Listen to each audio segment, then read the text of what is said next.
Today we are looking at Metroid for the NES. Metroid was released on the NES in 1987 by Nintendo. You're looking at the original in this series that is extremely well praised for obvious reasons. Now, as a kid, I have played this one a lot, but it was Super Metroid that really got me into the Metroid franchise. And I recently played Metroid Prime Remastered and the Metroid Zero mission for the first time, and that brings me back to this game. I wanted to go back and replay this and see if it holds up. I did have fond memories playing this as a kid. Between those fond memories and the near perfection of those later games, I figured this would surely hold an honorable place in the NES library, standing proudly next to its more legendary games like Mario and Zelda. Well, to be honest, this is going to be kind of a brutal review. Remember, if you're new to this channel, don't forget to hit the like and subscribe button as it helps out this channel grow. And don't forget to hit the notification button for all future videos. So, how is Metroid today? Did it hold up well? Well, here is our review of Metroid for the NES.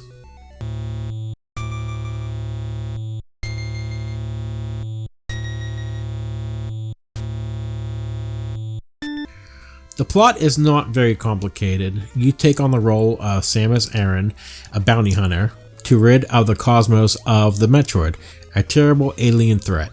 You are on a mission. The plot has a certain B-movie vibe to it. The only way to learn more about the plot was to read the instruction manual at the time, much like other NES games from that era. Even while there is a brief story you may read when at the menu, it's not very in-depth, and there are no other cutscenes in the game to explain the story.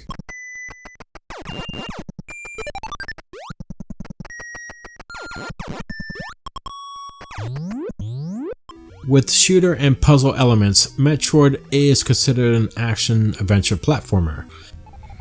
One of 5 areas in this game, Brinstar, is where you begin. Zebes is an enormous world that is filled with alien species and is also full of mysteries. Samus only has 30 energy units, which is the amount of health in this game. When she first sets out, her power beam is weak. However, as you explore the planet, you will come across odd species, working out challenging riddles, and discover rare treasures that may enhance your suit and increase your weapons. The controls are not difficult to learn. One button jumps, the other fires.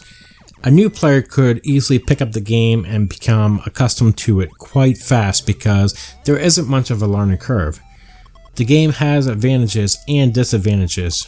Even though it provides you complete freedom to go wherever you want, just as long as you have the necessary tools, the gameplay has a lot of potential.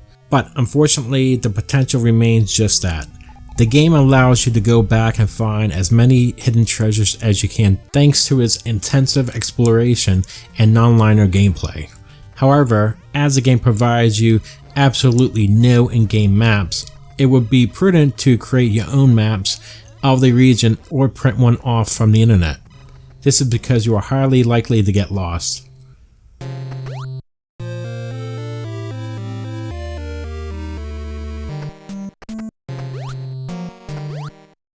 Even though Metroid's visuals are not the best on the NES, they are still done rather well. There are many enemies in the game, however, most of them will appear more than one time with different colors. I have discovered several odd glitches in various game areas. When there are too many motions happening on the screen at once, there is a bug that results in things starting to flash repeatedly. However, this issue is more related to the NES hardware than it is to a specific game.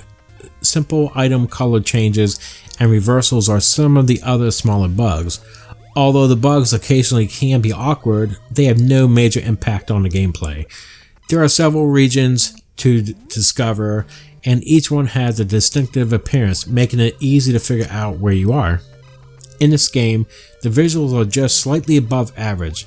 Samus is nicely animated, however there are only around 2 frames of animation for each of the enemies. The backgrounds are made using the traditional Nintendo technique of overlapping many blocks of the same pattern to create the bricklayer look. The backdrops are so diverse since there are so many distinct kinds of these bricks. However, because the bricks are utilized repeatedly and in multiple colors, they appear to have fewer colors than the enemies do.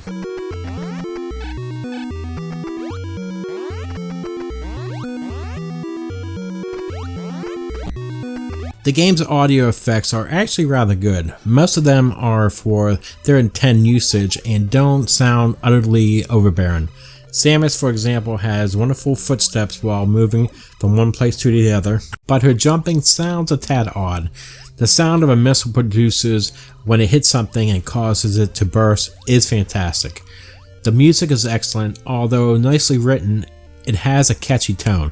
It doesn't irritate you, and depending on the tone of the stage it is utilized on, it can be vibrant and cheerful or sluggish and quiet. The bass is plain and straightforward rhythm. The music gives you the impression of a being in a sad sanctuary where relief from the distress is just around the corner. And this is Nintendo's game that is more than 30 years old. It is impressive.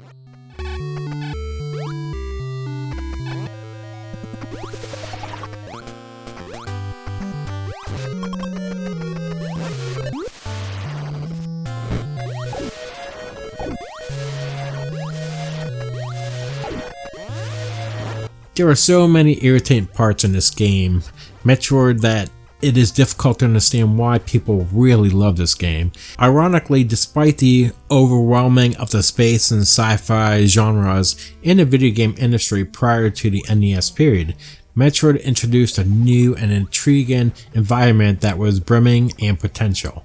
Those potentials were not fully fulfilled this time around.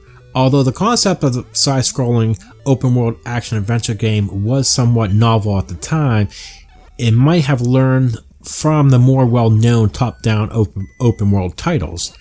A game that is just not quite there due to the extremely repetitive and perplexing layout, poor handling, and bland graphics. Nothing strikes out as really horrible, but nothing also holds out as brilliant. And there are no maps to guide you, so you can easily get lost, and there are no way to save your game in this game like the later Metroid games will have. Overall, Metroid is an okay game. The unsatisfying, unpolished gameplay offers little joy other than the ability to say you've completed it. I found this game to be more frustrating than fun. I would recommend playing this if you have an emulator or the Nintendo Switch Online, as you can save or rewind. It will save you a lot of time. Unless you're a major fan of adventure games or you're into speedrunning, you should probably pass on this one. If you want to start at the beginning of the franchise, I would highly recommend Metroid Zero Mission. It was a fantastic remake of this game. It took all the elements of this game and made it so much better in every way. That's why Metroid for the NES is getting a 6 out of 10. What did you think about Metroid for the NES? Did you still love it to this day, or did you just think it was okay and didn't hold up really well?